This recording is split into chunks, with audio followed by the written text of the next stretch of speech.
over the past improvements to the show, and largely down to our sponsors. GBS are a family-run construction company in Ipswich operating nationwide with over 30 years experience offering fire protection, diamond drilling, commercial building, health and safety and asbestos removal. Starling and Lock, a self-employed electrician since 1989 offering domestic work and certificates for people buying and selling houses, an NIC EIC member. Matchday Marketing, sports marketing and branding company helping enhance the image and profile of grassroots and non-league clubs at a very low cost, utilising over 20 plus years in the game. Your Shirts offering eye-catching professional looking garments for your business, team, club or organisation with a range of printing methods to cover all individual needs. Clabber Creative are a creative agency based in Framlingham, Suffolk, offering fully managed football club websites. They're about giving your club a professional look and feel with ongoing support to maintain your site. Alpha Surveys providing topographical and measured building surveys throughout East Anglia.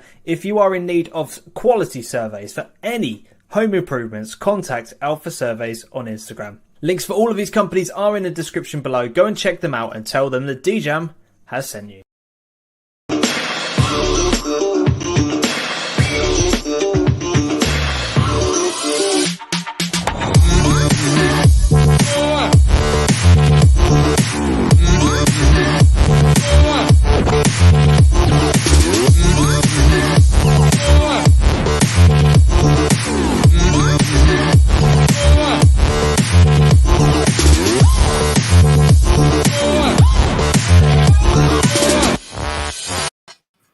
They say a week is a long time in football.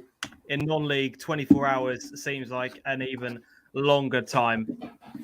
Fuel has well and truly hit the proverbial fan tonight. And today it's been absolutely crazy. There's been so much breaking news. It's been tough to kind of keep up with it, but we are here. We are live. Once again, it's Monday night. It's 8:30. Myself and Adam are here. We are live across Facebook, Twitter, Twitch, and of course, YouTube. Hello, everybody, as you are joining into tonight's show. We are a couple of minutes live into this show. I hope everyone is doing well. I hope everyone is staying safe. And more importantly, I hope everybody has managed to get themselves some fuel, because I haven't. And tomorrow I will be working from home because I have no fuel. So there we go. That's that is my life in a nutshell.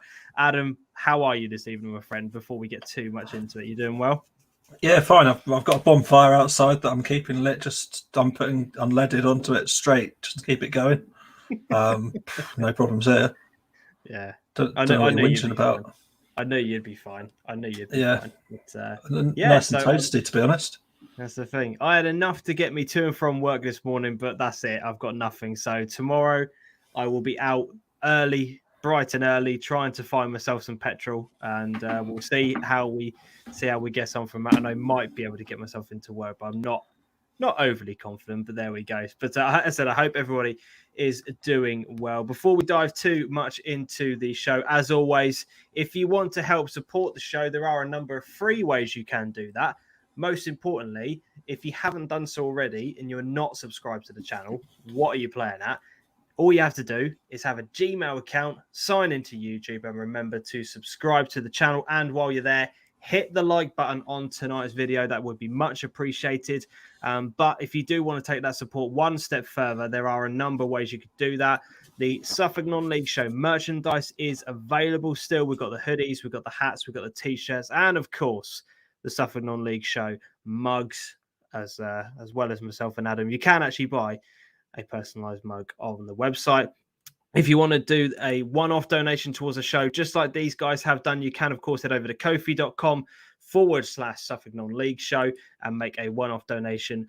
Any amount will be greatly appreciated. Or you can do a live chat super donation as we speak. If you want to do a monthly amount like these absolute legends have, we've got obviously our 2 new Patreons that need to be added onto this graphic. Again, apologies, I've not done that yet, but we have got 2 new Patreons added to that list. They will be added after tonight's show.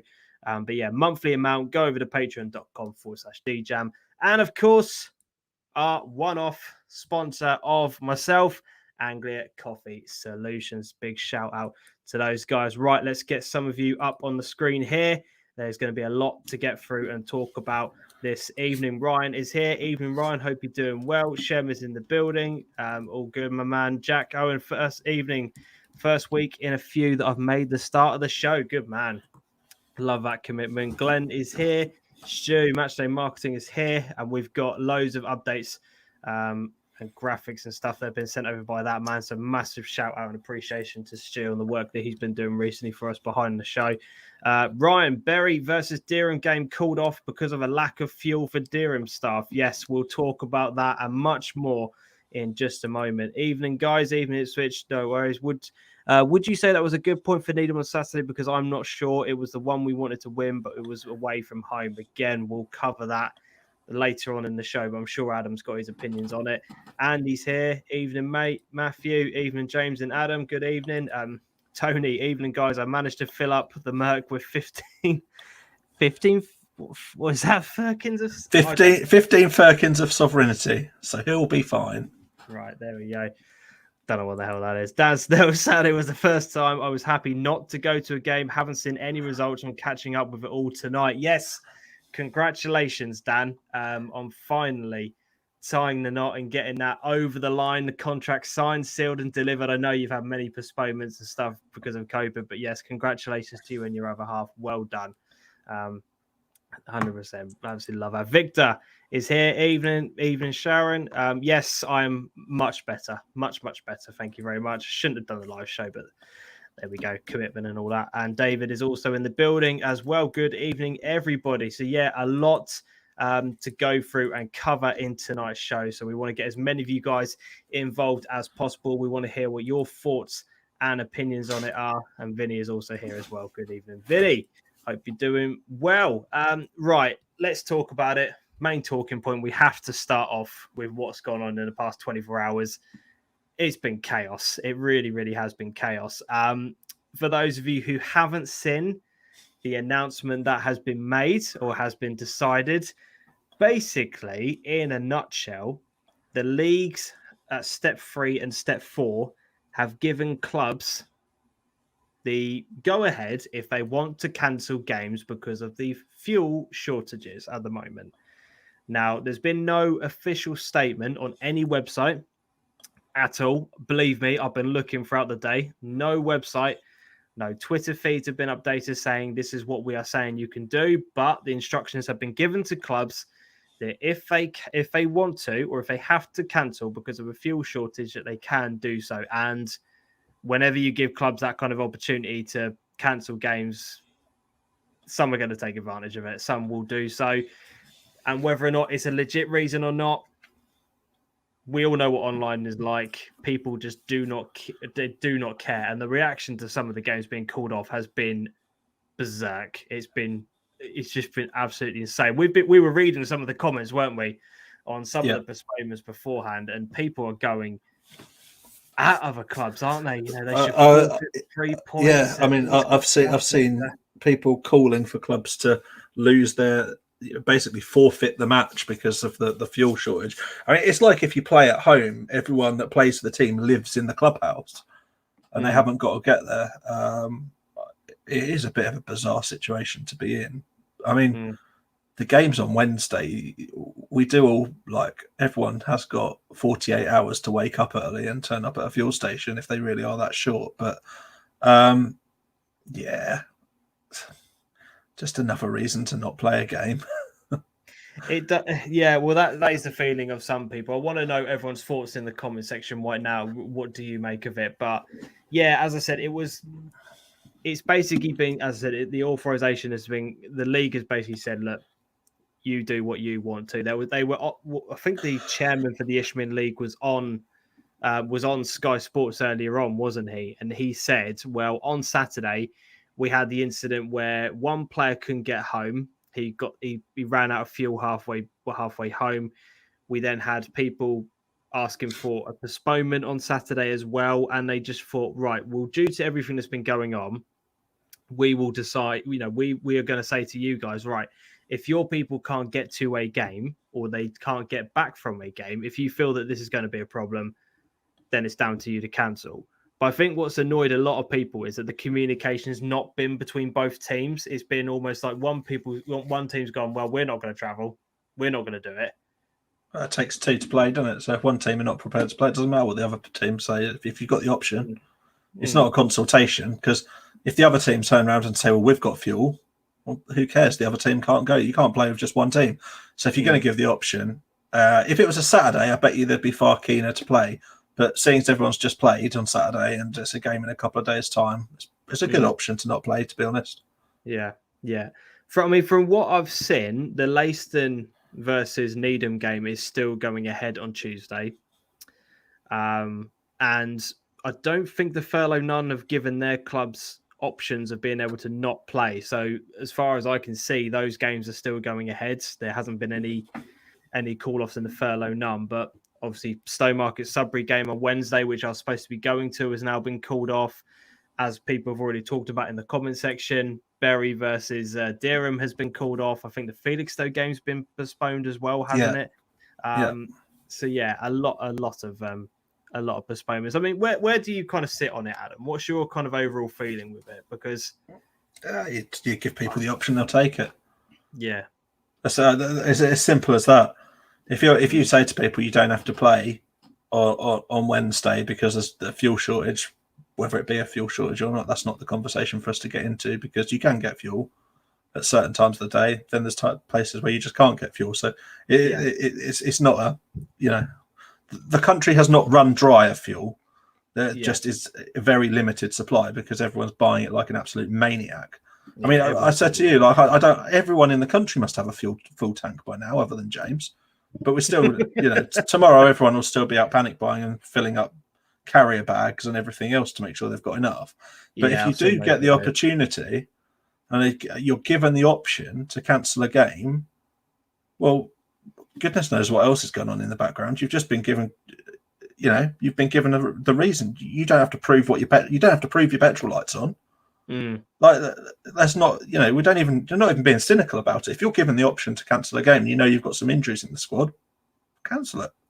You just would. It's just common nature. You're not going to say, oh, do you know what? The boys can just about get here, but with 3 players down, we'll play the weekend team and just get the game on.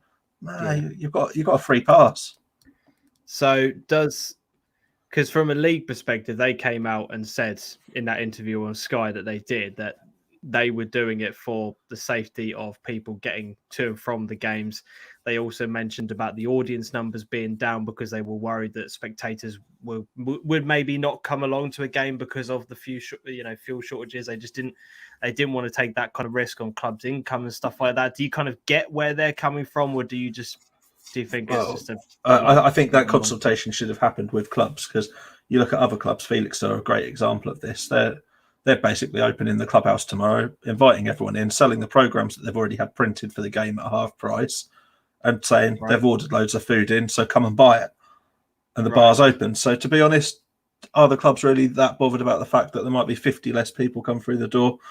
Probably not, because most of the people at these places are not, like, let's be honest, like, most of these are just like little town clubs where people walk down to the ground anyway. Like,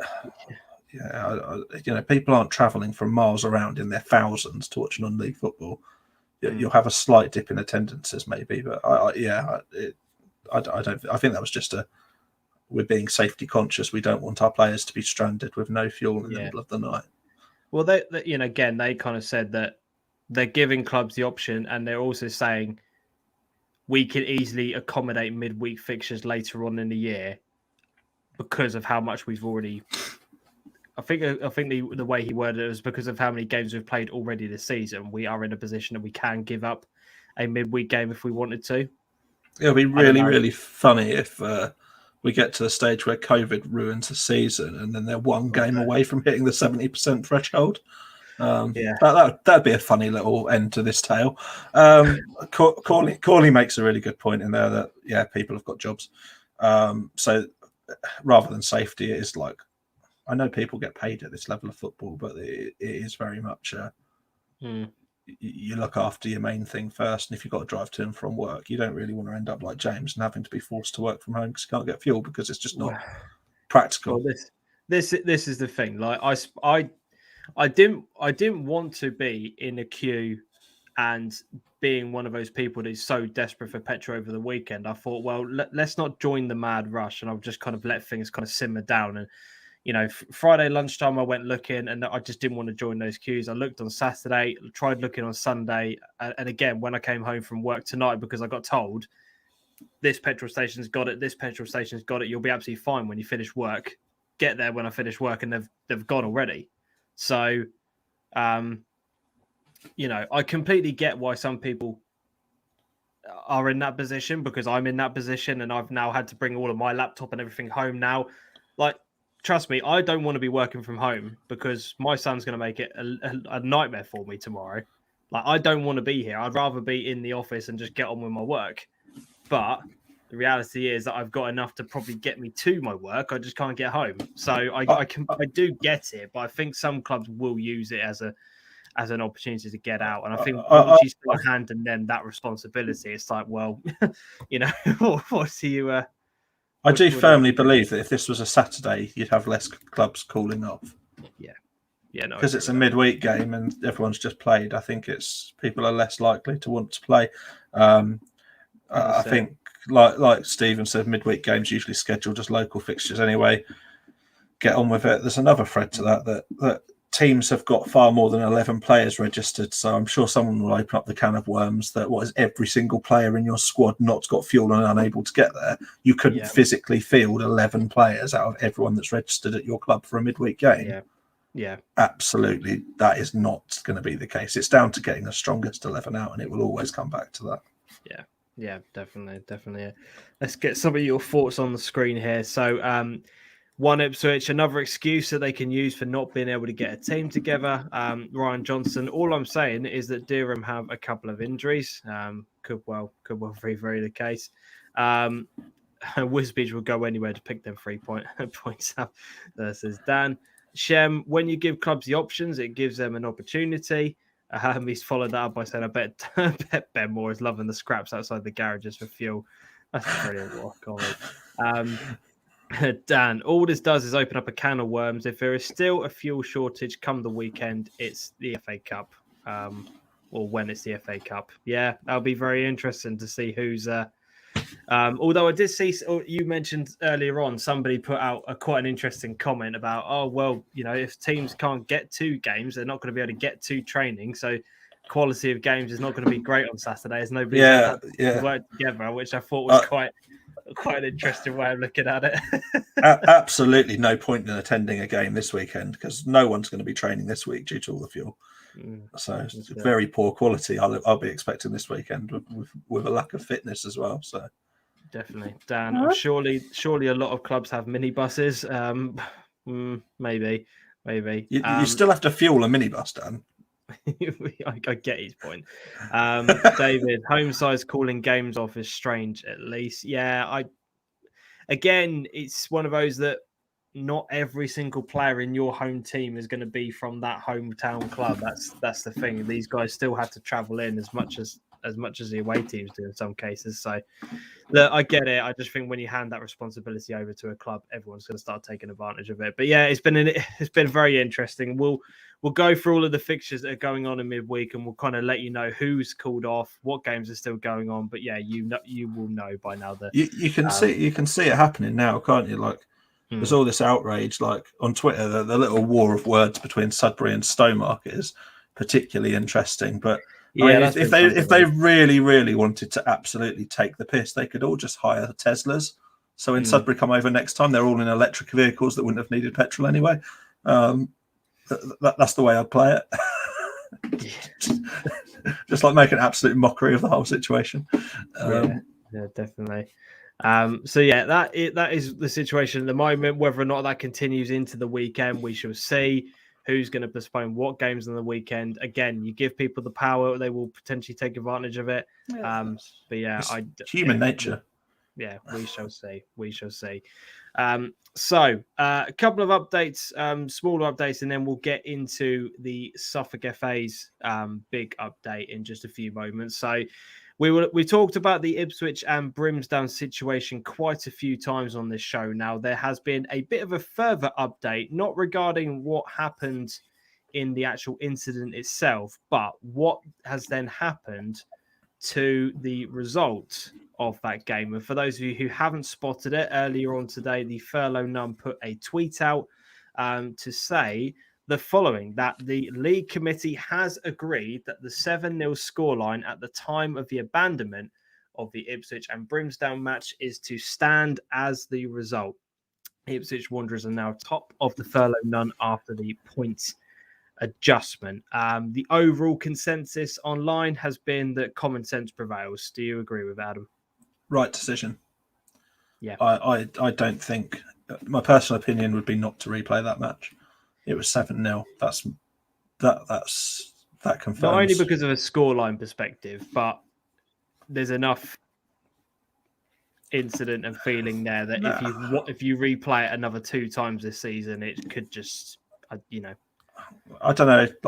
I'm not even sure if it's that side of it for me. Like, there is like replaying it has another whole host of implications in terms of cramming up the fixtures, getting the volunteers ready for another match day, all the cost, getting all the players there, and everything else. Like, despite everything, I'm sure, like, anyone from Wanderers was awarded anything that they were due from the day. They'd only have to pay that again.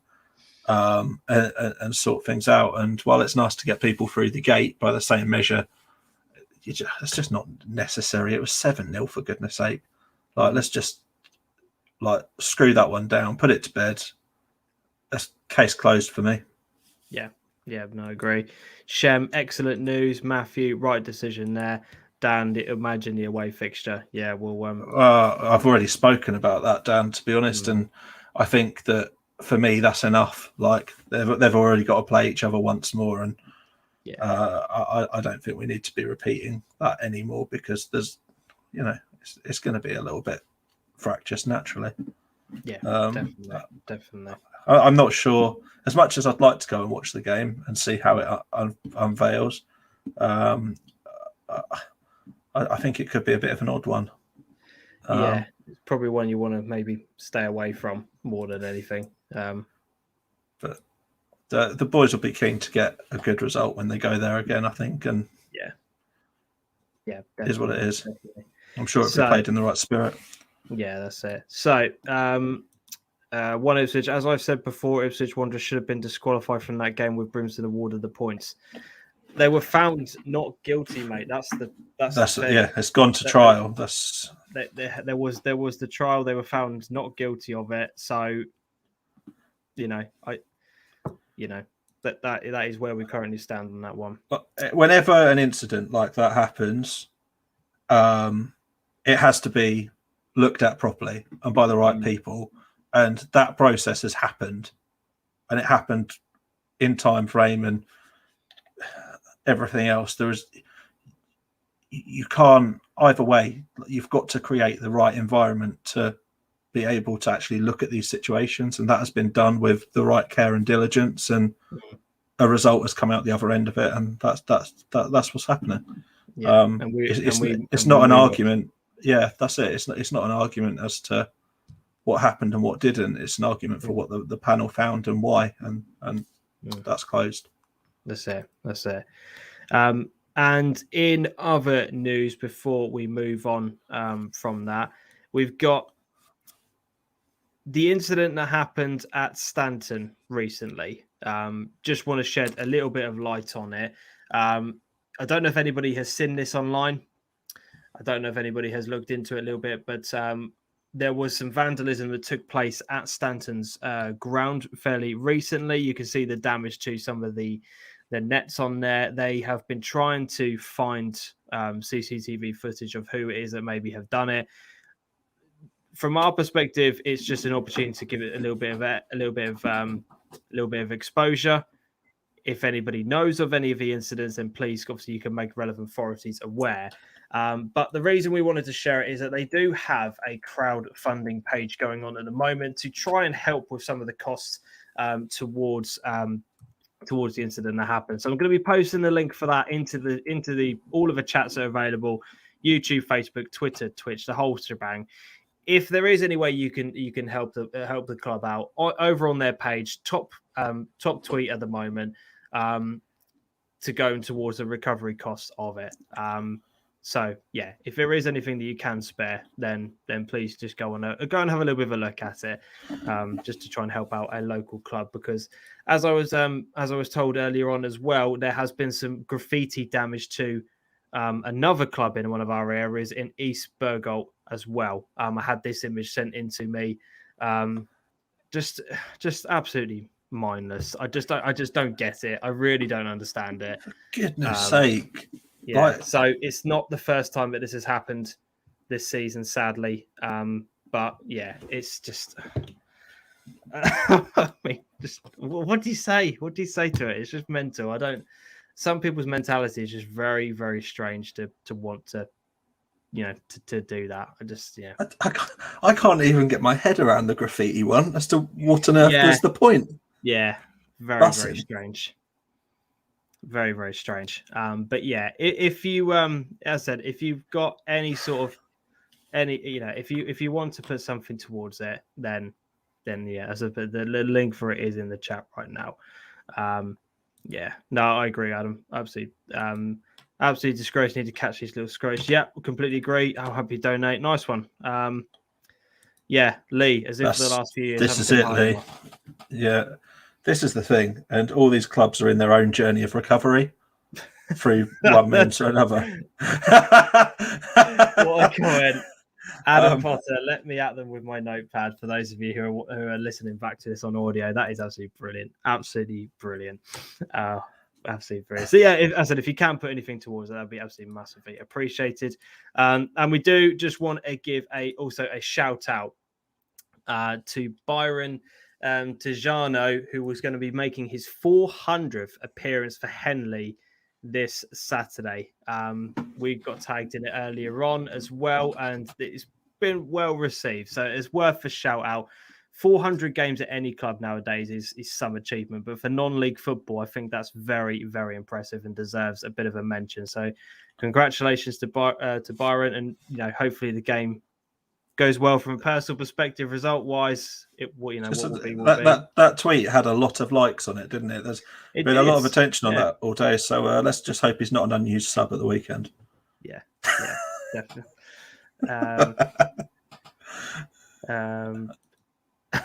Unbelievable commitment. Yeah. It is incredible, like that. Yeah, and that's commitment that you don't actually find that often now. Is people are quickly changing teams to play with mates and whatever else. So yeah, 400 games at a club is insane, really. Some going, really, really is. Now, final bit of talking point before we go on to some of the cup draws that have taken place and some of the results and fixtures that are coming up during the week was the open letter from Suffolk FA that was posted to all clubs and relevant people within Suffolk football. Now, Adam, you pointed this out to me. Before we kind of go through some of the bullet points on it, do you have any kind of thoughts that you want to put out there about it? I don't know whether or not people have even seen the letter. You may or not have seen it. What do you kind of make of it?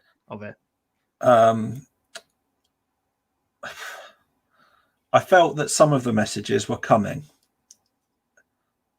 in one way or another, but I didn't expect this in terms of the overall size of the package of the letter. Yeah, it's quite big, wasn't it? So yeah, it's quite it's quite interesting in terms of the stuff that's covered off. There's some bits in there that have received a lot of coverage or a lot of noise has been made about them. For me, the thing that's interesting is we've now got that standpoint of the fact that the FA are very aware and it may be front of mind. I'm not sure that the letter actually gives any solution. It's just like a bit of flag waving to say, yes, we understand all of these issues are a thing. Yeah. So yeah, a bit of a tough one. I like the fact that Tony and Vinny have picked up the bants on there. So for those who haven't seen the open letter from the FA, I'm not going to read out all of it to you because as Adam said, it's quite a lengthy letter that the FA have put out. But some of the bullet points are that they are aware and understand people's frustrations with the player registration system still not being fixed. The FA are still working on it. They've heard people's criticisms of it. They've even given a few examples in the letter to say of people signing into the stupid hours of the day to try and get things sorted out, early hours of the morning, etc. So they are aware of it.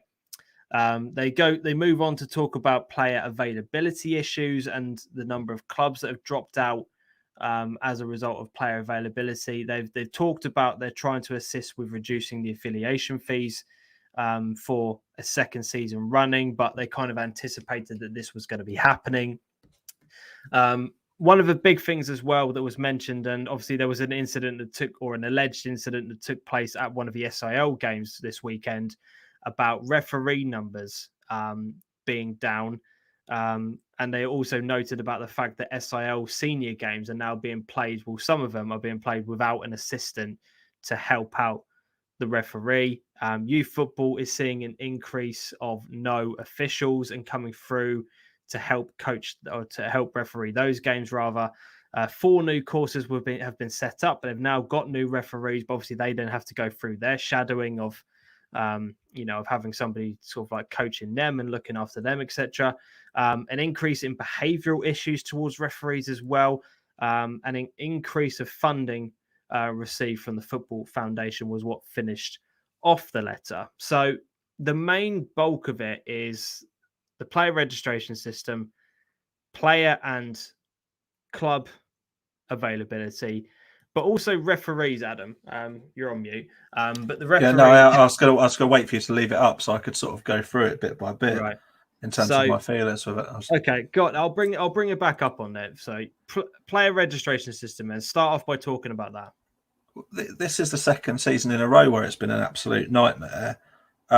Still not fixed. They're working on a fix. Like, come on. Like, last season we had this exact same discussion, and I know damn well there's people that work for these clubs. I say work, volunteer, that are waking up at like 3 a.m. just to try and get the player registration sorted out.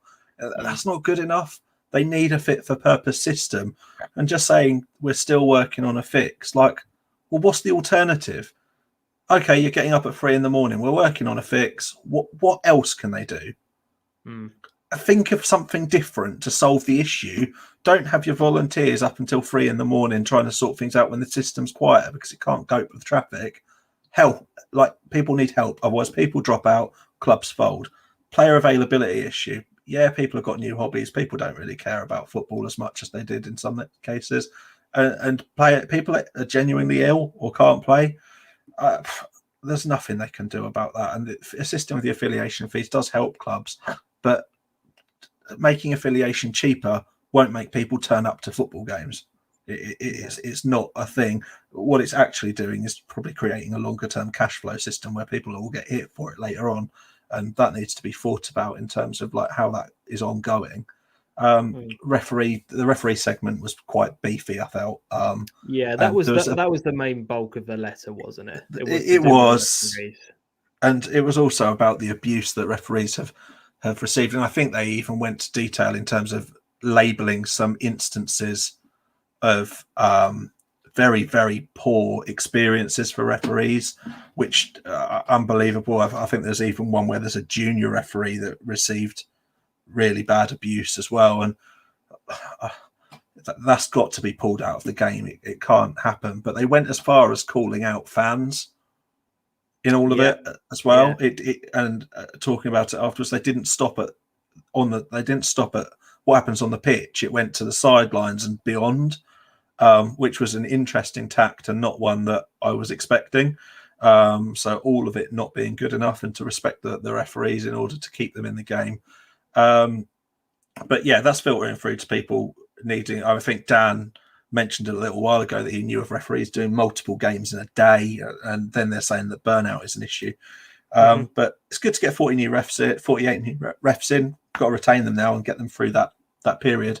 So that goes there. But I kind of got a big sense of everyone else is creating the problem. We're giving funding, and we'll try and fix the other thing later on. Sort yourselves out. Mm. There was a lot of palming off, and not a lot of this is what we can do. So it's a big awareness piece almost of what was going on.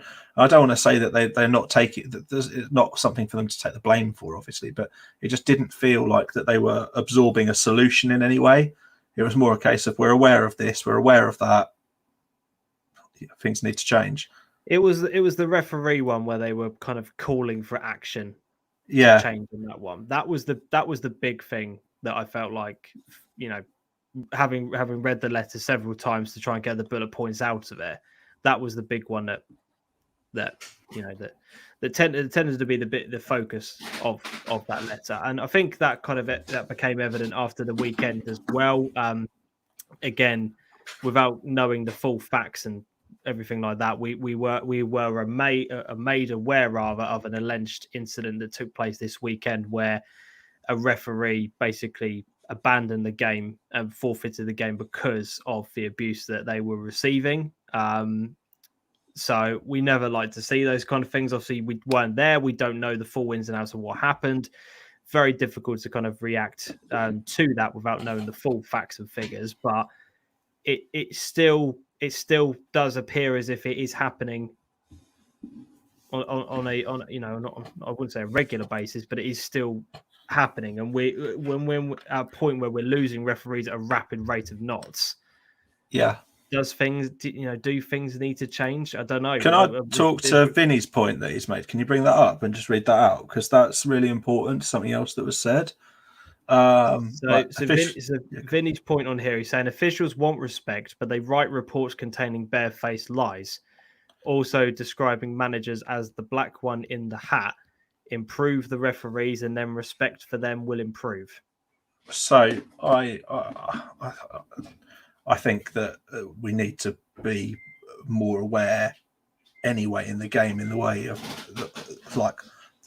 how we're speaking and the language that we're using towards issues of inclusion and diversity anyway. I think it's a huge issue at football generally, and things like that do pull out some of the facts that people face into, and I think that they did also say that they've dealt with several instances of referees needing to be cautioned or treated in a way that takes them down a path of disciplinary action, etc., because of things not being right. So they did also call out that they understand that it's not always right from their part. But I think if that kind of thing is heard or seen in reports, it's got to be flagged, because it's not acceptable, and it does go both ways. So obviously, what's expected in terms of behaviour, but their behaviour needs to also, and that's not me pushing back at all, it needs to be everyone within the game needs to act with the same behaviour and integrity. Yeah. Will has put he couldn't agree more with Vinny. Andy has put, I've also witnessed referee reports that contain lies on there as well. Glenn has put referees still being abused on Saturday, sadly. We've got a few more comments that are coming in. Shem has put, I've had 4 youth games recently, only one ref, parents reffing because of so many issues with major decisions. It took me a month to register 18 players on the stupid. WBS. That's the whole game system, isn't it? Absolutely stupid. And going to Stephen's point, no ref, no game, that doesn't put them beyond the measure of treating people with respect, inclusion, equality, whatever else comes with it. But it, like I say, it strongly goes the other way. And if people don't want to ref because of the way they see that they're treated, then that is a problem. But the reports have to be written and things have to be put in. It has to go both ways. But everyone's got to look for it. Like in terms of like working with ethnic diversity, if as a white person you see somebody of a minority background treated in the wrong way, it's everyone's duty to report it, not just the person that witnessed it. I don't know. Maverick, right on the report. and out it in. But he said, I've done it on there as well. Vinny's reply said, reports are in. Let's just see if it makes a blind bit of difference. In my experience, it doesn't. Glenn has put on here, players try and con refs every single game, which is... That's just part of the game now, though, isn't it? Yeah, that's it. One Ipswich, some refs do bring it on themselves. On Saturday at Claydon, one of the players questioned his decision and he told him to bluntly just shut up. I mean, yeah, I have seen and heard that before as well, so I do get that. Tony, I thought the open letter was very well written and covered a lot of salient points on there. Matthew's put Norfolk is really struggling for referee numbers as well. They've kind of, Norfolk, Essex, and Suffolk have kind of worked together, haven't they? Their FAs to include the campaign to get more referees signed up at the moment. I know there was a big push on social media throughout the week on it. That somebody did point out to me in my DM. So yeah, I am aware of a campaign that's going on at the moment to try and get more numbers in. Jack has put, should have never been rolled out in the state it is. They need to go back to the old system until the new one is ready and fit for purpose. Which I mean, that's a good. You can't go against stuff like that. Yeah. Andy, I'm not sure if it's my imagination, but a lot of referees seem to have gone for promotion recently. If less are qualifying, that will cause shortages at grassroots. No, there's a big shift last year, wasn't there, to help out with the numbers higher up the pyramid. And I have noticed since then that there does seem to be more flagging of the quality of refereeing performance. And I get it, because people, like, there's the acceptance of the level of what you're getting and where you're trained to and everything else. And everyone just wants to be, what's the word? You get continuity between one performance and another, and, consistency almost. And I think everyone gets so embroiled in the game sometimes, we forget that there's people the other side of that. I've certainly been guilty for it before, and like just getting frustrated, and, I think we all have, if we're honest. It all gets taken out on the ref, because you see the ref as the reason why your team isn't succeeding. You look for everything that goes against you. You'll swear blind that you weren't offside, even if you're 5 yards off. And it all comes down to the ref all the time, and it goes back to them. And, no one ever sings a positive song about a referee at football. Yeah. That's it. Maverick, any referee that is any good gets immediately elevated rather, and thus the SIL gets none. One Ipswich, when a referee is inconsistent with his decisions, you can expect it. Maverick, no ref, no game should not be an excuse for some of the things that happen. On there as well. Tony has put, like a lot of public and footballers themselves, that a proportion of referees don't see equality, diversity, and inclusion as important. They see it as unnecessary modern rubbish. Which is, if that is the case, it needs to be reported then, doesn't it? Like Adam said earlier. It does, but it's so true. It's so true. Like, and you've got your camps of people. There's people that don't believe in it.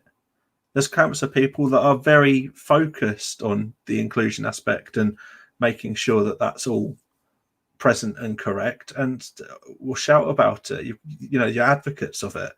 And there's people that sort of sit in the middle and know it's the right thing to do, but won't do much about it. And everyone's got a responsibility of ensuring equality in what we do. And like, obviously that goes back to Vinny's point about the fact that he's, almost facing microaggressions of racism within the reports and stuff, and it isn't good enough. But equally, this all has to be in balance, because we do understand and we do get reports of the physical, verbal abuse that refs are subject to, but it doesn't make the counter side of it right at all, and it just needs sorting out.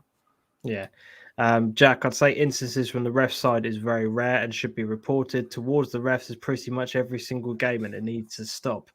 I teach E&D, says Tony, and I face this struggle consistently. On there, some players would prefer to be told to shut up instead of 10 minutes in the sin bin.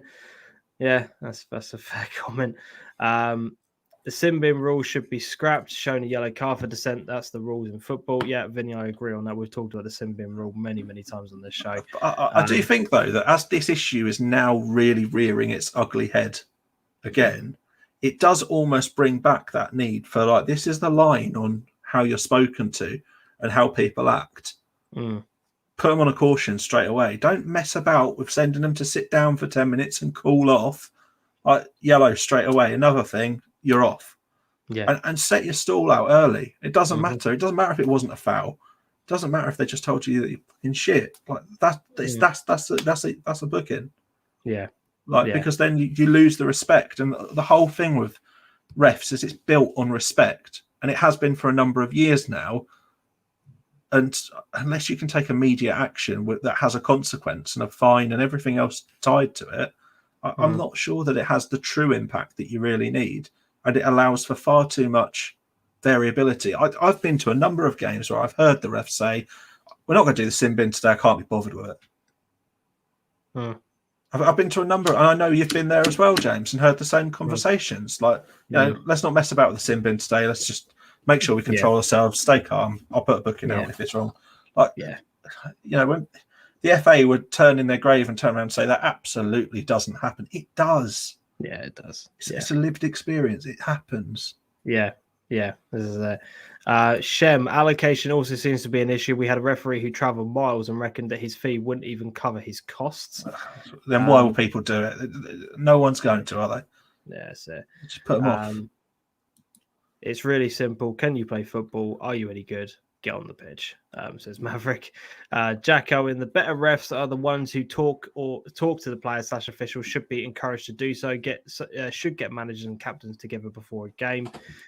Adam, personally, I can't complain too much with the standards of referee so far this season. Some weird decisions, but it is amateur football. Which is fair enough. Morsey and Irv always talk to you about why they've given the decisions, which calms everybody down, even if they are wrong. says Shem on there. I think that's the thing. I think talking does a lot in the game, and some refs do it very, very well. And I've witnessed refs that will just shout back at players as well. So, Tony, sin bins only work if all referees use them. Currently it's 50-50. They get away with some one week and get binned the next. Again, we've talked about this so many times.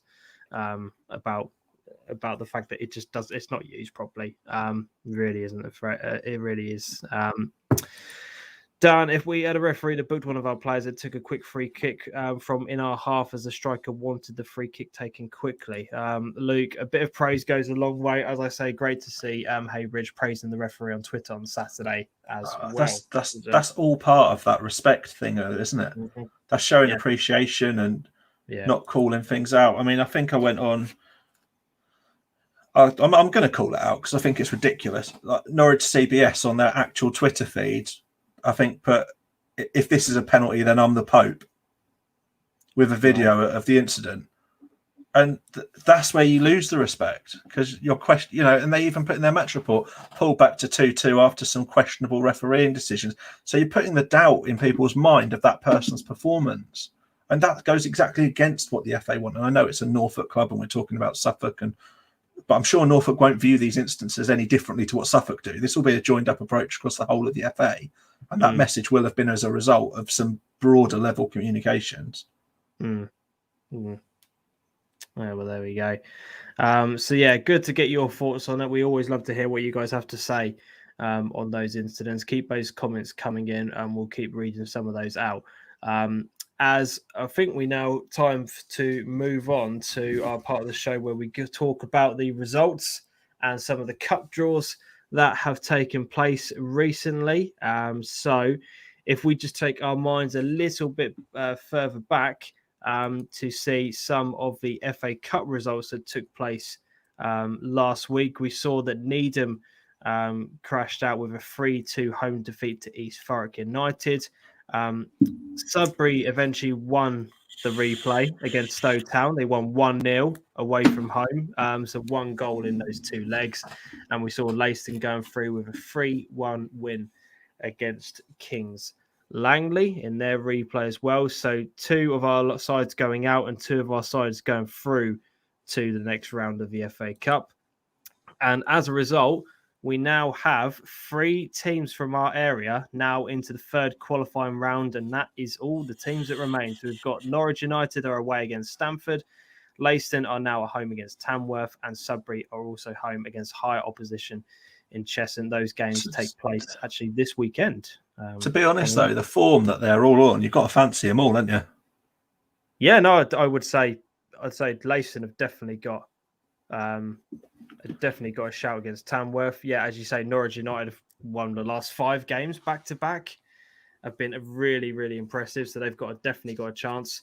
And then as of Sudbury, really, don't know a huge amount about Cheshunt and their form, but you'd have to say that they're definitely within a chance, especially with it being at home as well. Yeah, 100%. Let's get a few of these other comments up on the screen before we move on, because there's been a little, because obviously I think we're about 30 seconds ahead of what you guys actually see on here. So let's just follow the final bit up on there. So Tony, did Norwich CBS wear a pointy hat? Jesus Christ. Shem on there has put, our younger referees have been brilliant at youth level, and I know Dave Fowler was helping some of them out recently. Matthew, is there going to be a non-league show this week, James? It all depends on how many games get postponed tomorrow, is the honest answer. If I see any more postponements, then probably not, because obviously there's not going to be very many games to cover, but we shall see. I'll let you know during the day, hopefully. Shem has put, nice ground for Stamford. Fancy Norwich to do something there. Yeah, no, I think Norwich are on some vein of form at the minute, so yeah, strike while the iron's hot. We could see them go quite a way. Yeah, definitely. Before we go on to league action, let's have a look at some of the FA Vars results from the weekend as well. We had Ely losing at home. This game was on the Friday night, if I remember correctly. Correct. I think it was, wasn't it? So that game took place on Friday with Mildenhall winning 1-0. Swaffham are out. They lost 3-0 at home. Sheringham 0, Thetford 4. We were keeping an eye on this scoreline, weren't we, throughout the game that we went to on the weekend, the Stowmarket one. Yep. Did you expect that scoreline? Nope. But Thetford are coming on strong, really, aren't they? At the moment, they're doing good stuff. So, bit of a turnaround then. Yeah, absolutely. But Sheringham have been playing well, so away from home for Thetford, that's some result. Yeah, definitely. Framlingham winning 3-2 away from home against Whittlesea Athletic, obviously a team that are now in the Furlough None North. Yarmouth winning 1-0 at home against Walsham the Willows. Again, a result we briefly kind of talked about on Saturday. Shock result there. Great result for Yarmouth. I think it's almost result of the weekend, to be honest, for Yarmouth, considering the form they're on. And Walsham haven't been doing too bad. Like, let's get that bit out of the way early on. But yeah, I would never have predicted that. No. So, it's only a 1-0, but it's getting it done and over the line. I think Walsham will be very disappointed, because I think they would have seen that draw as a ticket to the third round. And maybe a bit of complacency may have crept in there. I've seen the goal, and it's on Great Yarmouth's Twitter account. Right. And the ball went in the net. It wasn't exactly silky football, but yeah, they got the job done, didn't they? Yeah, definitely. Kirky and Patefield beating Debenham by 3-0 at home. Newmarket beating Dis 6-2. Wroxham 4, Gone Manchester 0. Lakenheath beating Downham Town 3-0. And Buckhurst Hill winning 7-1 away from home against Newbury Forest. Obviously a team that they know quite well from the Furlough None South. So maybe not that much of a shock result. But yeah, that's a very, very impressive win away from home. We also saw Hadley losing 3-0 to Redbridge on the weekend. White Enzyme 1, Ipswich Wanderers 2, Wivenhoe 2, Stanway 1, Witton 5-1 against Wormley Rovers, Benfleet 6-1 against Holland, Cornard beating Barkingside 3-2. So great to see Cornard getting a win. Burnham Ramblers 3, Long Milford 4, and Haverhill Rovers and London Lions drew 2-2, with London Lions winning 5-4 on penalties. Adam, standout result from that one. Well, I know Ipswich Wanderers did it the hard way and won it very late on, so a good one for them, battling all the way through the game on that one. A bit of a shame for Haverhill Rovers, isn't it? Like to go out on penalties. They haven't had the greatest start to the season, so but it set up some good games in the next round, most certainly. I'm not really sure. Like, it was good to see Long Melford as well, like get through. Like they've really built a bit of momentum behind them after an absolutely woeful start. And Burnham Ramblers, if you remember, if we go back a few weeks, they did start really strongly, and I know there's only one division between them, but they've come through that well as well. Yeah, definitely. Lee, Thetford goals are on Twitter. In fact, I'm going to get those up on the screen in just a few moments, just so we can show you the goal between Sheringham and Thetford. Matthew saying a good win for Wroxham as well. In fact, let's get the Thetford versus Sheringham goals up on the screen here. These were filmed obviously by Lee Simons. You guys will know Lee by now. Records a lot of non-league football. I'm guessing this is a free kick. Was someone laying down on the floor for this? What were we even doing here, James? See if we can skip forward to the actual, because it's 45 seconds long if the referee's making a decision here. Can't spare 45 seconds. We're going to get to the end of this clip. They're not even going to take it. It's a booking, James. It's a red card. Okay. Oh. I don't even know what that was for. Oh, okay. There we go. The foul. Let's have a look at this goal. So here it is 1-0. So ball on the left-hand side, cuts inside, takes it past another man. Oh, that'll do. Yeah, decent finish. I like that. So that made it 1-0. Obviously, there's the red card incident. 2-0 here. Not really much marking going on from the throw-in. Not the most glamorous pitch, is it? Ball comes in, headed away quite nicely. Bang it. Yeah, all the time in the world. All the time in the world there. Good finish. But nobody Is really... this on Satanta Sports, Jim?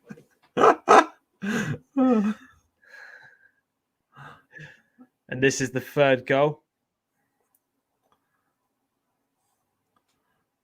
Lee's done quite well here by filming with the sun in his eyes for the entire afternoon.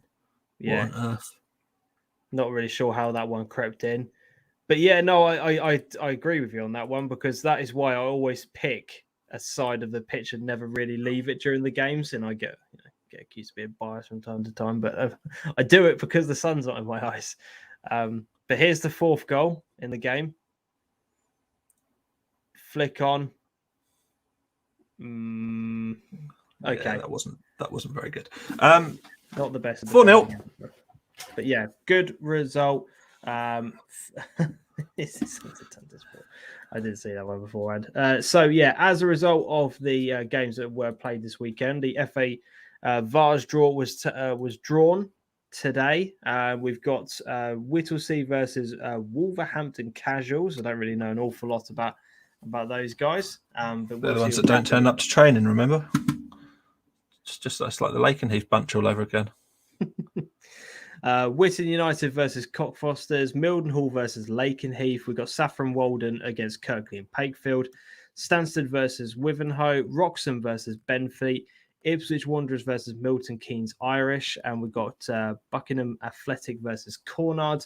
And then on the other fixtures, we've got Norwich versus New Salamers. Again, I'm glad those guys have been drawn against one of our local sides. Anfield versus CBS. Hoddesdon versus Galston. Great Yarmouth, their reward for winning is a home tie against Buckhurst Hill. That one I'm actually quite interested in, because obviously that's a furlough none north versus south side, a team that are not doing particularly well in the north against a team in Buckhurst who are doing quite well in the south. So I'd be keen to see the kind of differences between the two. The two sides, considering they are both at step 6, and we've got Riseborough Rangers versus Long Melford. Is there a game that you're particularly looking forward to if I bring the first screen back up as I well? think the Milton Keynes Irish are always a fairly well rated side.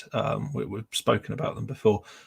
So playing against Wanderers, I think that'll be a particularly good game. I don't know much about Cockfosters in terms of how good they are. I don't even know what division they're playing, if I'm honest. So not sure for when how that goes. Obviously, like there's a bit of a glamour tie for our league in the Mildenhall versus Lakenheath game. Yeah, both Jack and both Hannah agree with you on that one, saying that is the tie of the round. I think it's a good one to pick up. But do we feel sorry for Benfleet? Yeah, we do, because Wroxham are going to be rubbing their hands at that, and that could be. You don't know. It's a cup game, and anything can happen. So. Oh, there you go. Matthew saying Essex Senior League. Oh, okay. So a bit of before those games actually happen, which is going to be in about 3 weeks or so. I think I will have a look at the league tables for each one, just to sort of trace and see how they've been doing. Definitely. Like Wolverhampton Casuals, for instance, are not a team that we're really ever going to have much exposure to. No. But yes, so all of those games are taking place on Saturday, the 23rd of October. Cockfosters, Great National Park out for the West End. That's all I know about it. Yeah. Whenever I've gone to concerts, we've often been picked up from there in the past. Yeah, so looking forward to. We'll do a little bit of research for some of those other teams from areas that we're not familiar with, and we'll cover that in more depth the weekend before the Saturday, 23rd of October. One result from the FA Trophy in our area was the game that myself and Adam were actually at this weekend. It was Stowmarket 1-1 against Great Wakering Rovers, and Great Wakering winning 4-3 on penalties, despite our best efforts to put off the goalkeeper in the home end. We tried to make as much noise as possible to put off the away penalty takers, etc., but it did not work. And Great Wakering ended up winning 4-3 on penalties. You were probably in a more of a fit state to give an analysis of this game than I was, Adam. What are your thoughts on the game? Well, yeah, I mean, we spoke about. It was quite funny. I mean, I took my son with me, and he was giving some funny analysis to the game as we went on. But he was guilty.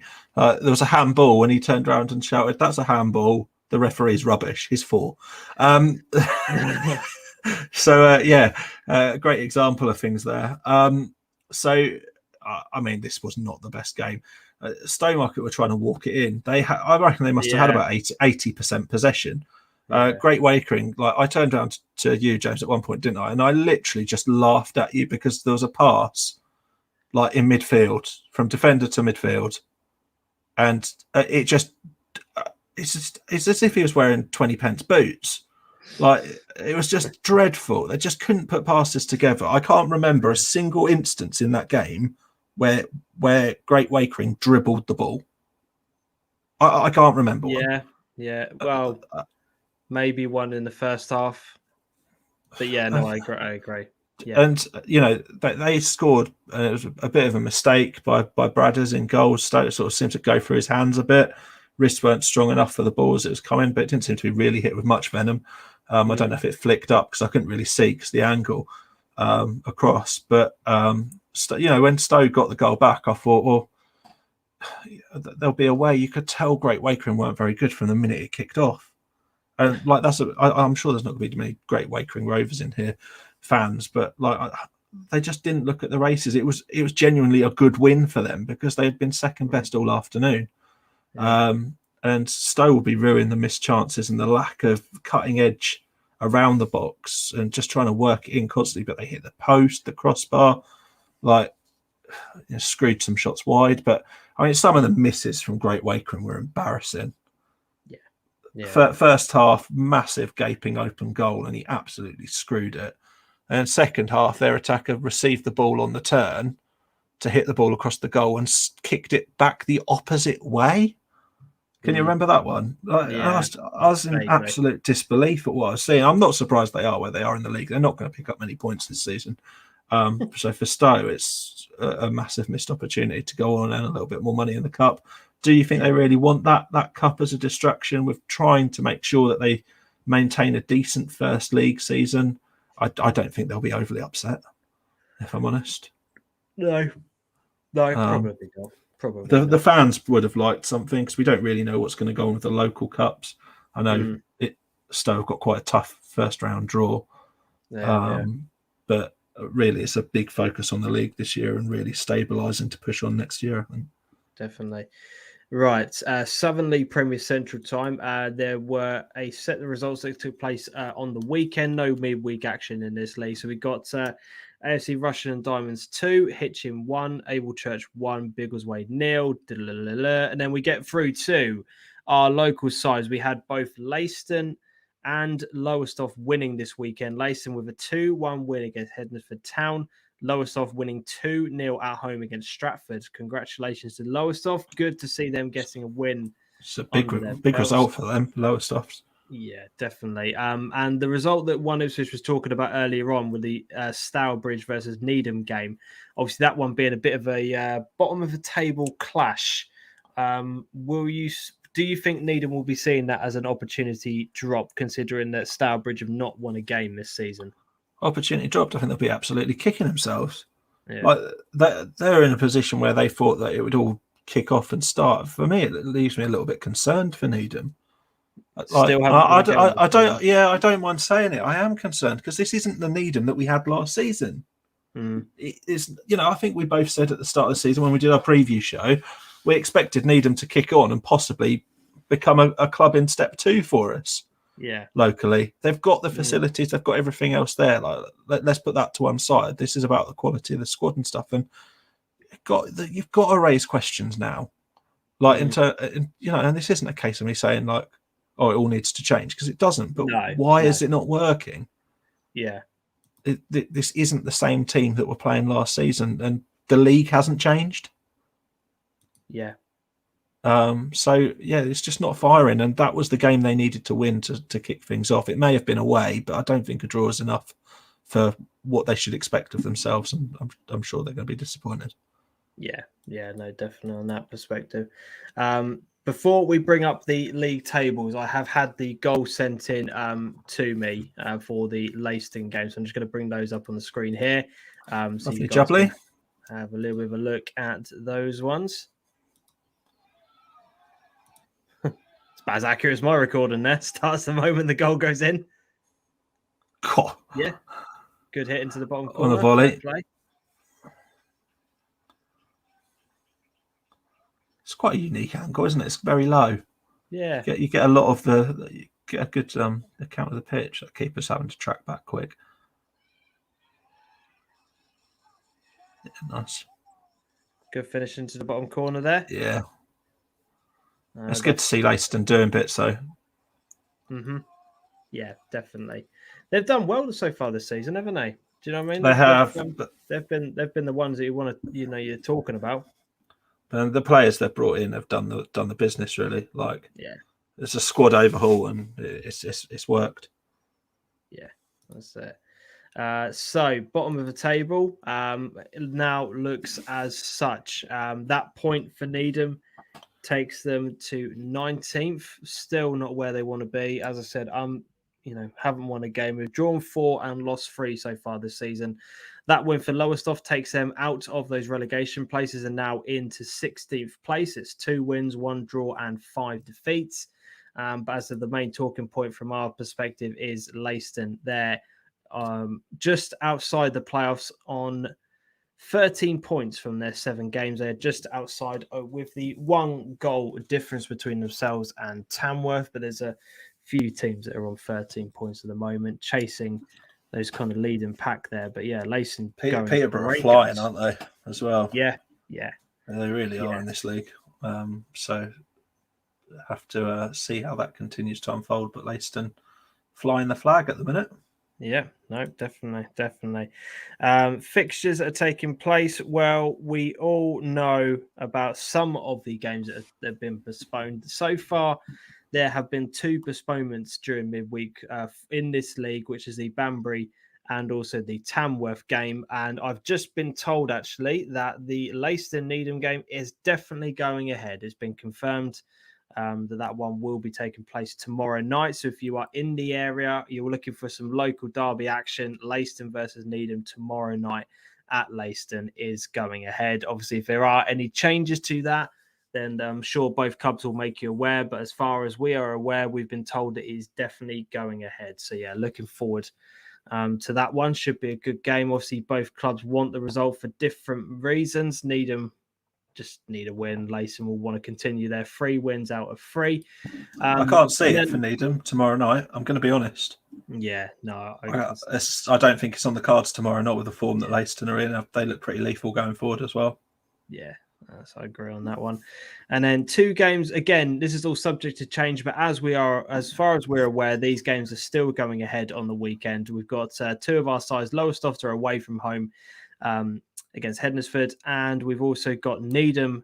They are at home against Barwell, who themselves are not in the best of form this season. Let's put it that way. So that again, another opportunity for Needham. We'll see if they can cash in on that at the weekend.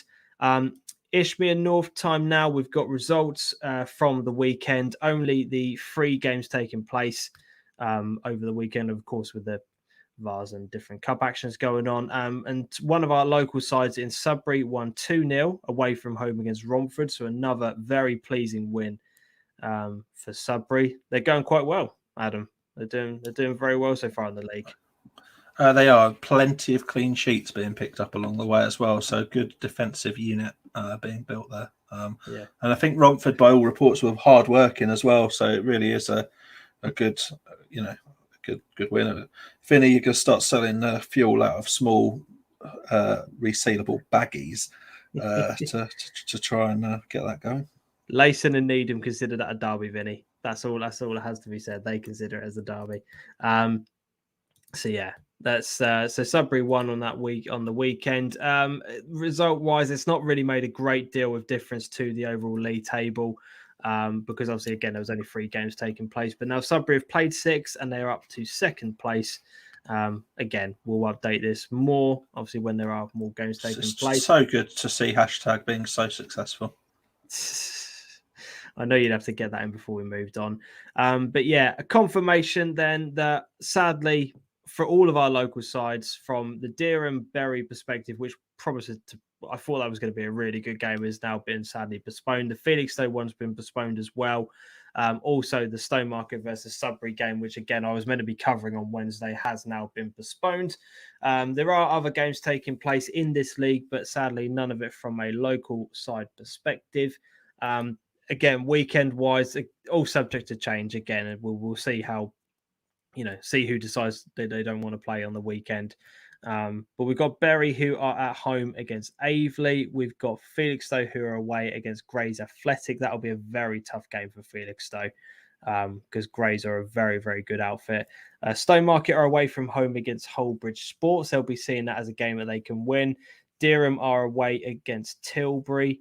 And then I think that's it. I don't appear to be that Sudbury have a game this weekend. But yeah, again, obviously, I'm sure these fixtures will all change throughout the course of the week. We'll see who decides to play or not. Right, Furlough non-prem time now. We've got results from midweek. Some bonkers scorelines. This is where things start to get a little bit crazy. Ely 5, Marchtown 3. Now, considering the form that both of these sides were going into that game, Adam, Ely scoring 5, what do you... March threw this away. I think they levelled it or went ahead of like twice. And Ely then just went on a late surge and battered them. I think it had to click at some point for Ely. I will say that because their start is the one that's probably shocked me the most out of everything. So, yeah, big result for Ely. March were on a run as well, weren't they? Things had been going right for them since the managerial change, which they really proved a lot of us wrong when we called that out to be too early. And I know we spoke about it on the show last couple of weeks, but yeah, we have. This is the first little setback, so it'll be interesting to see what the comeback looks like. Yeah. Kirkley and Wroxham game was abandoned. I believe that was due to a floodlight problem. I could be wrong on Correct. that Floodlight perspective. failure at the start of the game. Yeah, There one we in go. the corner went, so That's it. wasted journey for Wroxham. Yeah. Lakenheath 3-0 winners against Swaffham. Norwich United continuing their good form. They won 2-0 against Mildenhall, and Galston winning 3-0 away from home against Woodbridge. A very impressive result for them. On the weekends, only the 3 games in this league, but Mulbarton won Galston 4, so 2 wins out of 2 during the week for Galston. Great performances by those guys. Again, another win for Norwich, this time 3-1 against Bramford Athletic, and Woodbridge winning 4-1 against March. So March 2 defeats in 2 after winning 3 on the bounce. Adam, are you? Yeah, no, that's what I mean by in terms of the comeback. Like they've had a bad week. Woodbridge are a decent outfit. Like they're doing okay, but it has sort of flipped on its head a bit for March, and they now need to build and reset themselves a bit. And I know they've got a way they want to play and to fit fairly strongly to that. So there's a bit of tested metal there. Probably want to call out Norwich United's form. Ongoing. They've been very good. This result, it was expected. Brantford just haven't got going. They signed a couple of players in the week. I forgot to tell you about that, James. They've signed a couple of players in the week, including Rhys Dobson, to try and turn their fortunes around. There was a sort of letter from the club to recognise that this season really wasn't going to plan, and they're hoping to change that soon. And it wasn't to be for Saturday, but Norwich winning 2-0 in the week against Mildenhall, I believe it was. It's a screen back, but that for me is a big result. Yeah, I need to see if I can try and find that. Yeah, it's on Brantford's actual Twitter page, and then it links to their website. Right. I'll see if I can have a look at that for after this. It states who both the new signings were, but Rhys Dobson one of them. Comment here from Jack regarding the Mulbarton game was our worst performance of the season on Saturday. We gifted a couple of goals to a team in great form. And sadly, against Galston, when they're in that kind of form, you just simply cannot do that. You can't, but of all the games to lose, that's not the one I'd worry about, if I'm honest.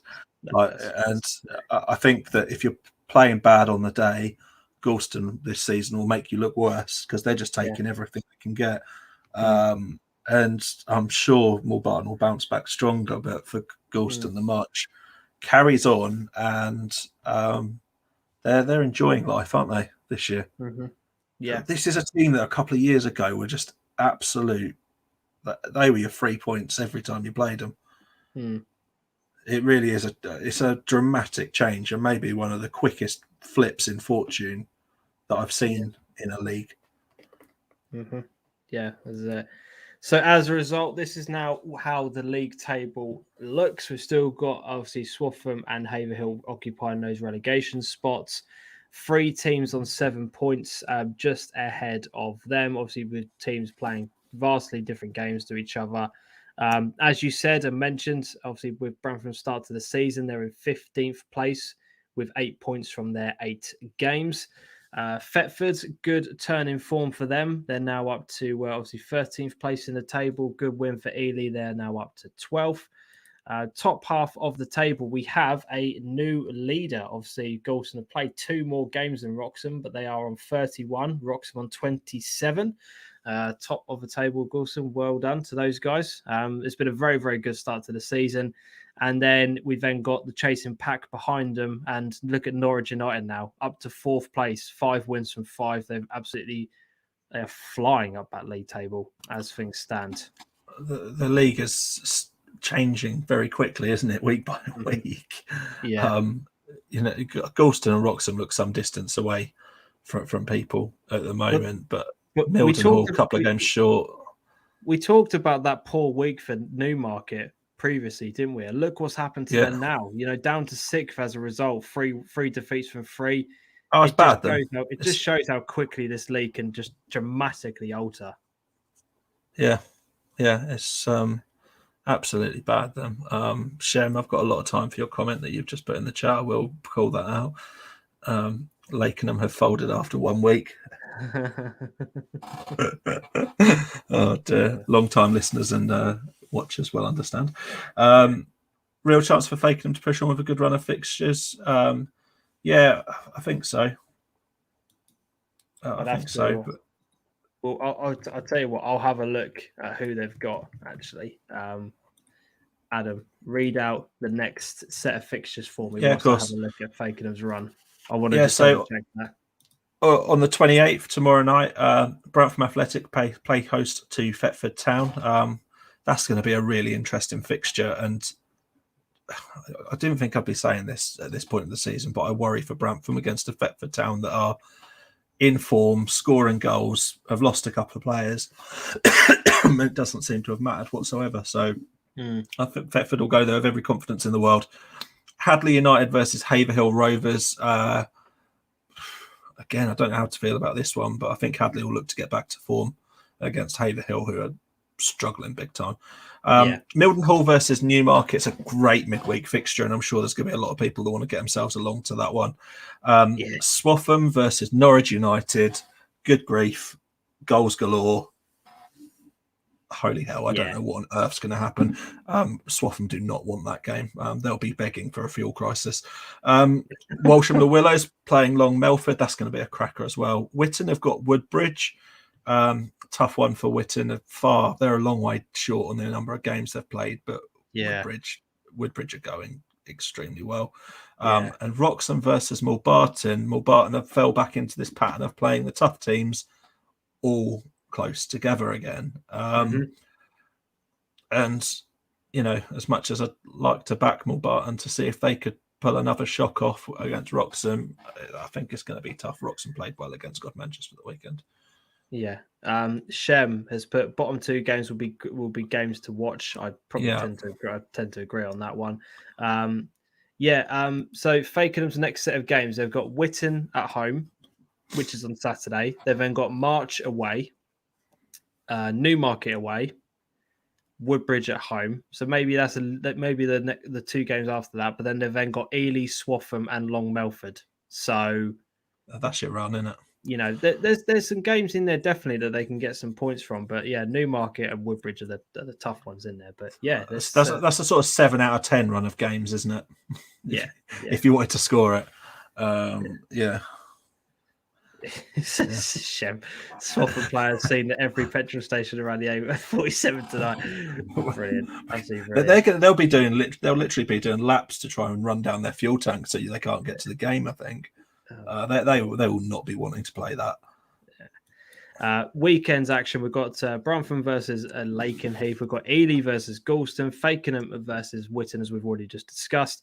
Haverhill versus Kirkley and Patefield, Long Melford versus Mulbarton, March versus Walsham the Willows, Mildenhall versus Swaffham, Thetford versus Newmarket, and Wroxham versus Woodbridge. On paper, the Woodbridge and Wroxham game is probably the standout one, but you mentioned to me before we did the show, Adam, about how much you're looking forward to seeing the Thetford versus Newmarket game because of the form that both of these sides are going in to that game with.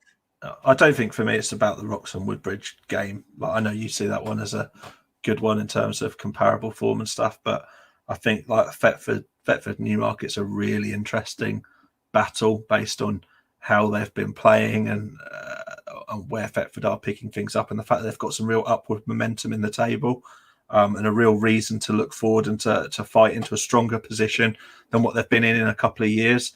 There's a couple of games in there, and this isn't the Swaffham show at all, but goodness me, what a week for them. But it is horrible. It's not positive. Kirkley have got a good opportunity there as well. And I know their form's been a bit up and down, but they've got some unexpected wins. We'll call out the Galston one, which happened the other week, which Stu reported on. But this is another good opportunity to keep going.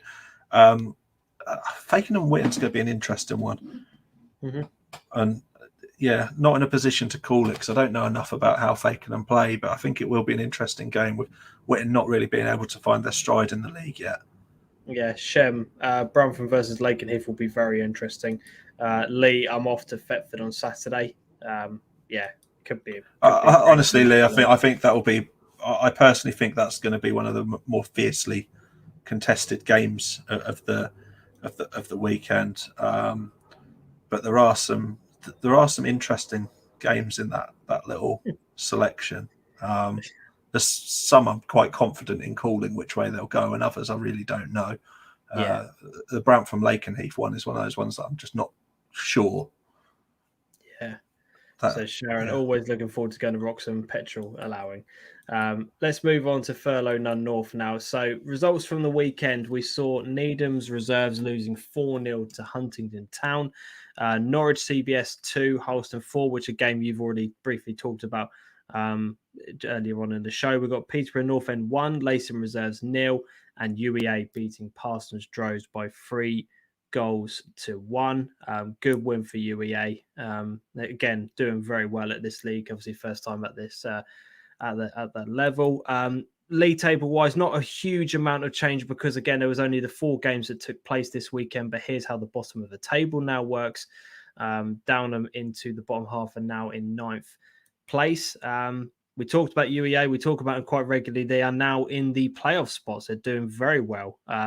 15 points from 9 games. Obviously, we've got the likes of Sheringham who have played a couple of games less than everybody else, but it does appear. Look at the start of the house, and they've been absolutely fantastic so far this season.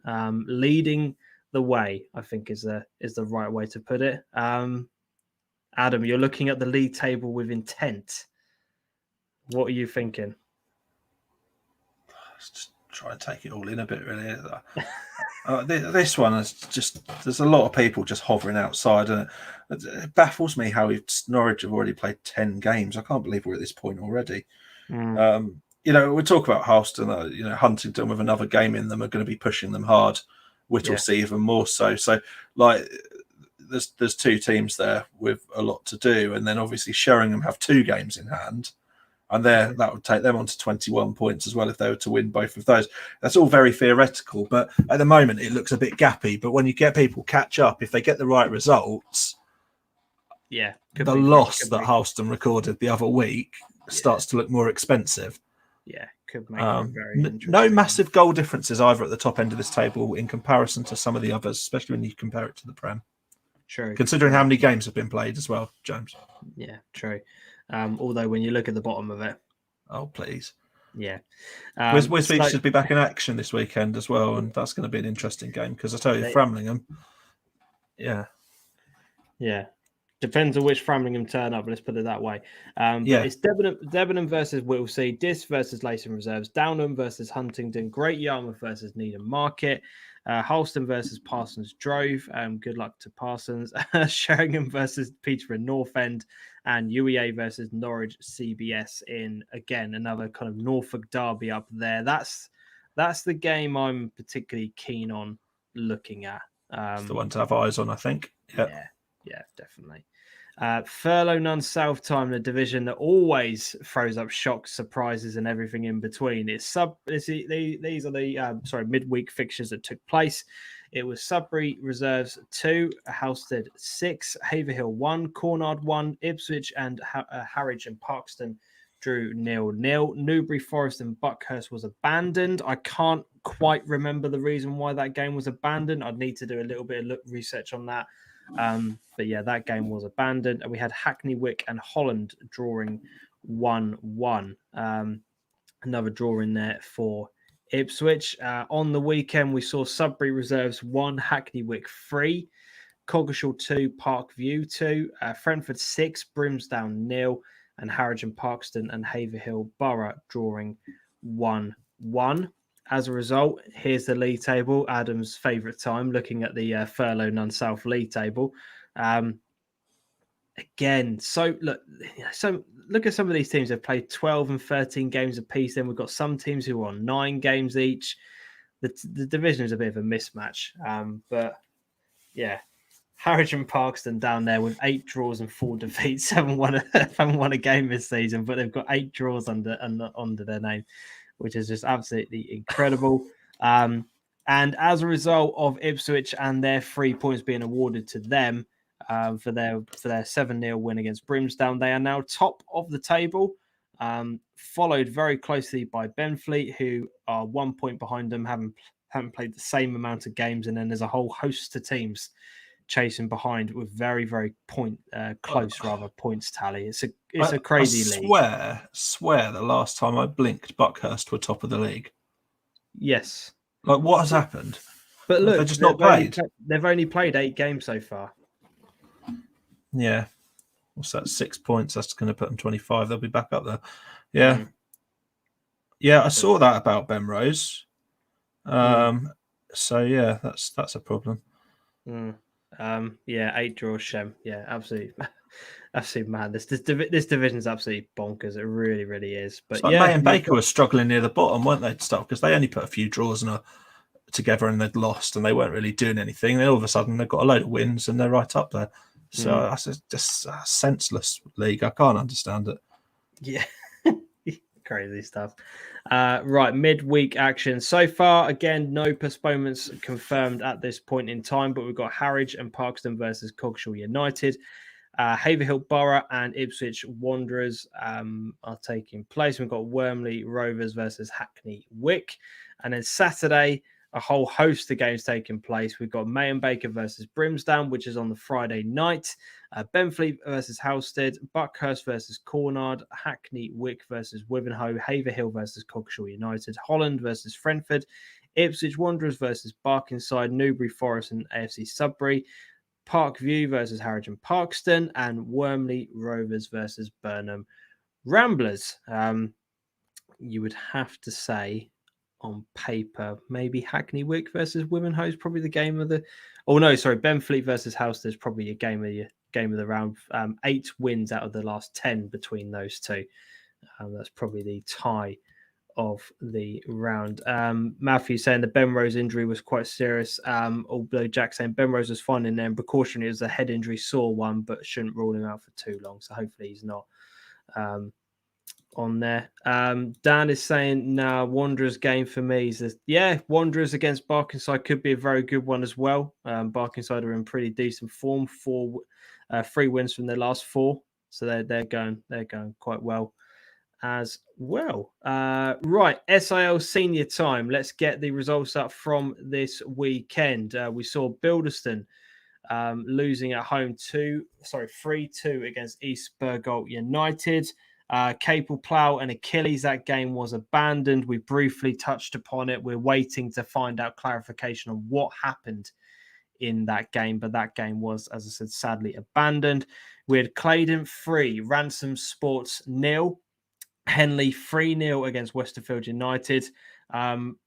Probably the shock result of the weekend. I think Adam would probably agree with me on this one. Ipswich Vale Exiles 0, Old Newton 5. Would love to hear what people have to say. Maybe somebody from an Ipswich Vale side of things who was at the game, what happened in that one. And then Leiston St Margaret's 1, Halesworth 2. So quite clearly not going all of Halesworth's way. Adam, thoughts on those games? Any of those results stand out for you? Would it be the Old Newton one? It's got to be, hasn't it? Surely. You're on mute, mate. I think we said it'd be interesting to see the reaction from Old Newton, didn't we, last week? We did, yeah. And that certainly is one. I also clearly remember Dean predicting Ipswich Vale Exiles to win and Vinny being angry that he had done that and it would mean that they would probably lose. So, yeah, big result. 3-0 for Henley as well, keeping their run going, but probably a bit more of a narrow. Well, I was expecting them to get quite a big result there. So Westerfield obviously doing their job well. Like to keep it down. Henley have been very free scoring. Claydon and Ransoms was also one that I sort of said would be a tough fixture, and yeah, Claydon kept the clean sheet. Dan has put in that one. The Ransoms hit the post 3 times before Claydon. So yeah, woodwork saves the day. Yeah, 100%. Westerfield's play does not reflect their league position at all. Yeah, no, I agree with that. They do play some decent football at times. Vinny, this is the only reason I'm here because I know a lot of teams hide when they lose. He's put that Old Newton were just much better than us. They wanted it more. They worked harder than us. It was a completely deserved win. No, fair play to you on that one, Good, Vinny. yeah, fair play. Fair play at all. So, yeah, a big shout out to Leighton St Margaret's. And the reason why I'm giving them a bit of a shout out is because they've taken some absolute horrible results this season. But that 2-1 defeat will, it's not going to feel like a win, but it's a much better result than what they have had in recent weeks. And it sounds like they kept it to a very close game between Halesworth. So league table wise, this is where we currently stand. We've got Leighton at the bottom, followed by Cable Plough and Westerfield. Old Newton now join Cops and Benno on 9 points apiece, and they're 1 point behind Achilles and Bilderston. Top half, there's a bit of a break-off now between the bottom half and the top. And as you can see, we've got two teams are currently out in front in Claydon and Henley on 25 and 24 points apiece.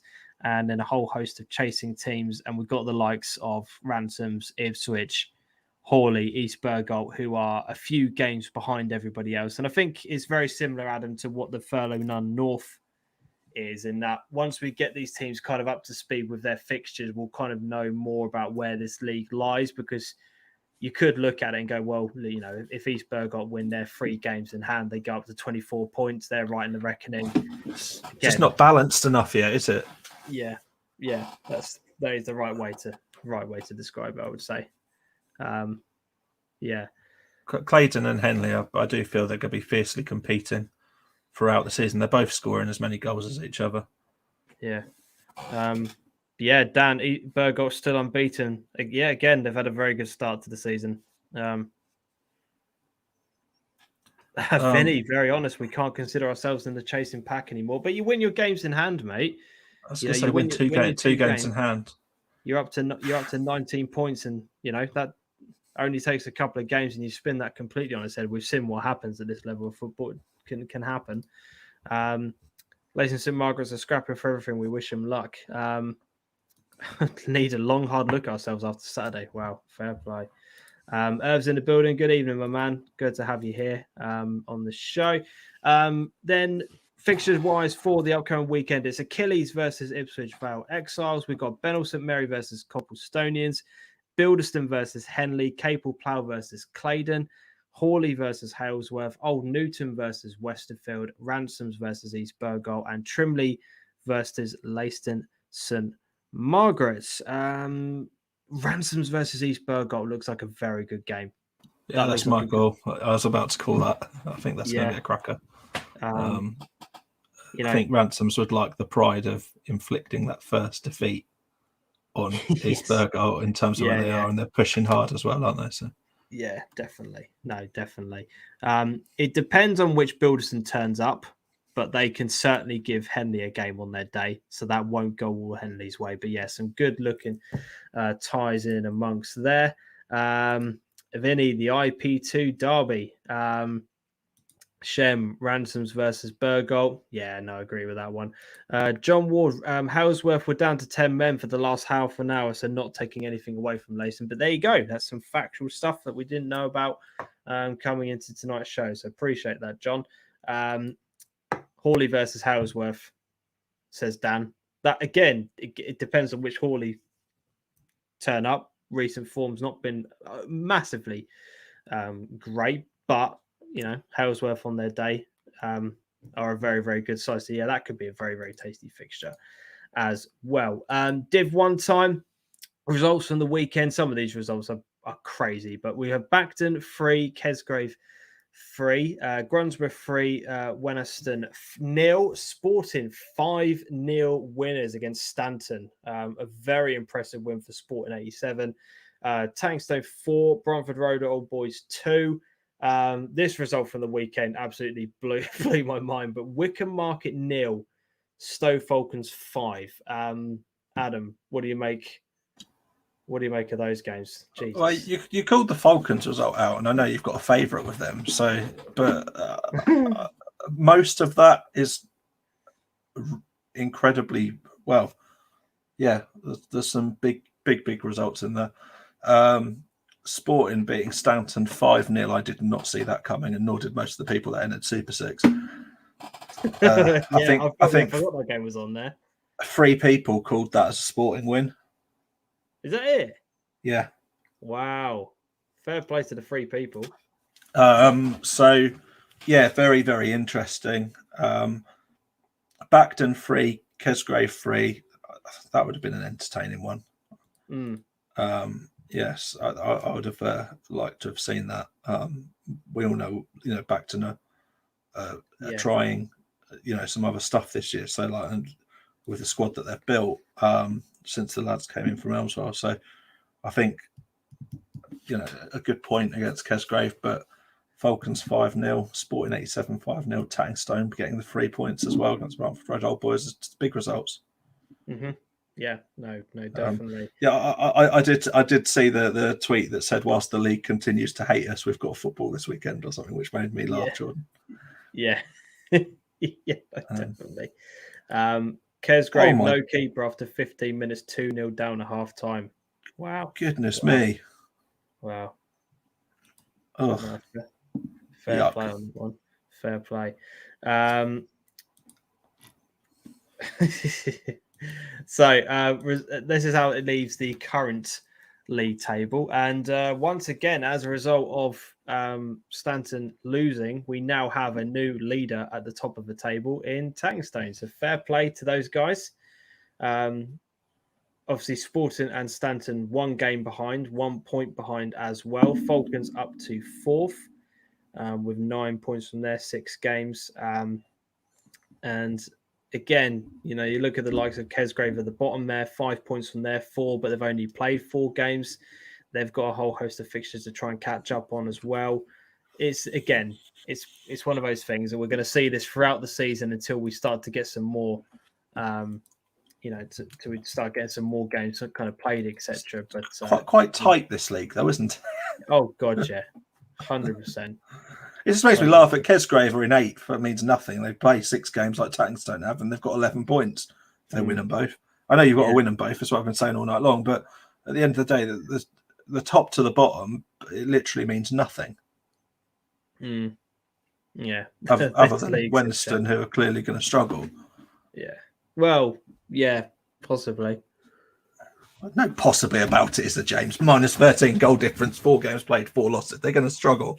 Well, you don't know, because all it takes is for them to sign 2 or 3 decent players. It happens all the time at this level of football. Then all of a sudden, people's form changes.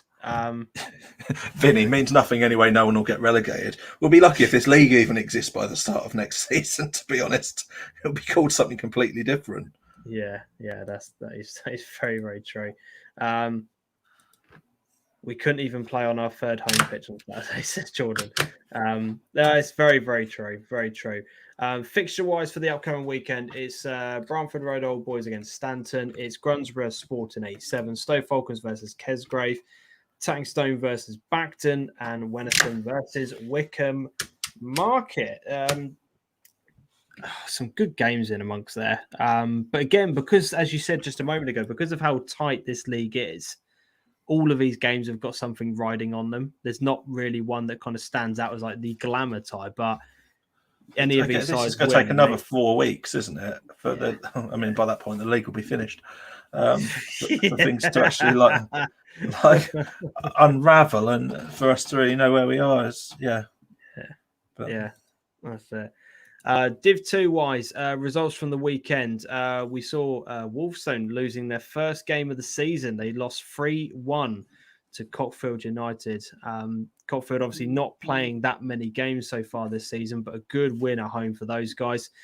Ipswich Athletic and Ufford sharing 8 goals apiece. 4-4 that scoreline ended up. Somersham 7, Saxmundham 2. Adam's favourite side, Stonham Aspel, they lost 2-3 to Curtin Athletic. You did say that you thought that game might be the one for them, and they gave them a bloody good run for their money. So fair play to them. It wasn't the one though, was it? And they've lost again. Not quite. Thurston versus Melton was postponed. No idea what happened in that game. We've just got a postponement on there. I'm sure someone in the comment section would fill us in, but I wasn't able to find anything to say why that game didn't go ahead. And Winsham Wasp 1, Elmswell 2. Adam, standout result, talking point from this league. What do you reckon based on the results? Don't really know, to be honest. I think it's the Cockfield one. I think that wins it. Yeah, I mean, obviously with Wolverhampton going well this season, it's obviously going to stand out. I mean, I'm never going to not call somebody out that scores 7 goals, to be fair. Right. Somerset hitting 7 against Saxmundham. Lovely to see, but I'm sure there was more of a story to that than we can tell. But yeah. Elmswell quietly going about their business, aren't they? Just getting another win in. Yeah. Just slowly. Melton couldn't get a side. Which is worrying if that is the case. I hope it's not, but yeah, that is quite worrying. Ufford in dodgy form. That's interesting, Vinny, because I know that Ufford were looking to push on this season if they could. So yeah, I think that I can't remember the head-to-heads in terms of what they've done over the last few weeks, but I don't think they've won for the last couple of weeks now, have they? No, they had won 3 out of their opening 4 games, but since then it's been a draw, loss, draw. Yeah. So not great form at all. So yeah, league table wise, this is now how we stand. A little bit more competition at the top after Wolfstone's loss. But again, we've got a whole host of teams in Melton, Saxmundham, who are yet to kind of play the same amount of games as everybody else. Again, Cockfield, look at them. Obviously, their win against Wolfstone, they're still in 9th place because they've only played 3 games this season. So, again, bit of a mess. But, yeah, Elmswell, as you said, Adam, 2 wins from 2. Pushed them up the table, obviously, given the start of the season that they had. That Somerset result, though, has sorted the goal difference out a bit and sorts that nicely, doesn't it? Yeah, definitely. That evens things up. Yeah. We've got the A14 derby, Elmswell versus Thurston. Safe to say I won't be going to that game anytime soon. Why? What do you mean, why? Curzon versus Somerset, Melton versus Witnesham Wasp, Saxmundham versus Ufford, Stonham versus Cockfield, and Wolfstone versus Ipswich Athletic. Hopefully Melton can get a side together this week. We want to see as many teams as we can in the SL competing now. As we possibly can. Div 3, result-wise, it is Great Blakenham Checkers 1, Bardwell 3. So Great Blakenham have actually been going really well. They hadn't lost a game prior to this weekend, so that result is a bit of a shock there. For a good result for Bardwell. Hope Church 3, Unity 2. Kesgrave Kestrels 3, Leiston Youth 0, Laxfield 1, Bromford 2. Ockhold versus Aldborough. Again, postponement on that one. No real clarification as to why. Not really sure what has happened there. But yeah, that game was sadly postponed as well. So only the 4 results taking place this weekend. Again, I'm sure somebody will let me know down in the comment section why that has happened.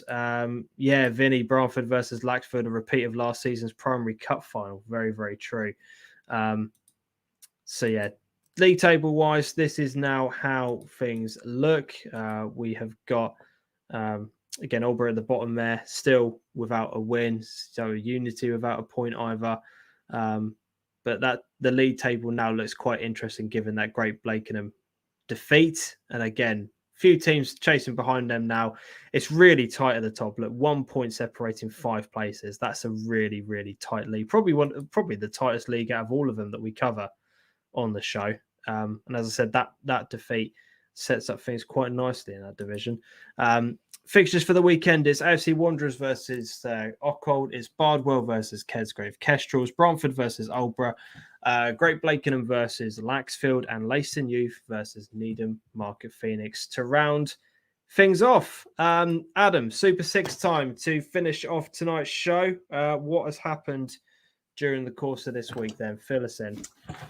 5 or 6 points seems to be the order of the day for most people. And it's given the league a little bit of a mix-up. So not really there's just the occasional correct score. I think there was more surprises than anything on the fixtures this week. So do you want to pop the league table up? Yeah, here we go. So this is how we sit at the moment.